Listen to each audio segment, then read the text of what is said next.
Welcome to the Slop Temple. We pray this video helps. You start by verifying tool and bike compatibility so data reads correctly. This prevents misdiagnosis. Once done, make sure the battery is above 5 volts or use a maintainer to avoid spurious codes. Next, locate the diagnostic port, commonly under the seat or side panel, and connect the cable firmly. Turn the ignition to the on position without starting the engine. This powers the ECU. The tool should display a connection message. If it does not, retry the connector and check fuses. You now run a full system scan to retrieve active and pending diagnostic trouble codes plus freeze frame data, because symptoms without context lead to guessing.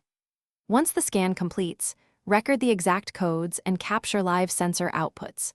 RPM, throttle position, MAP or MAF values, oxygen sensor, and coolant temperature, so you can compare expected ranges versus actual. Then use the tool's code definitions or your service manual to prioritize failures.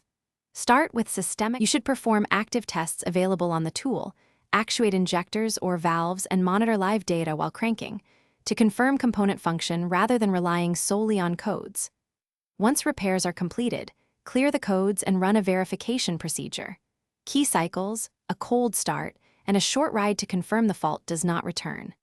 If a code persists, focus on wiring, grounds, and ECU power/communication lines, because many repeat faults stem from poor connections rather than failed modules.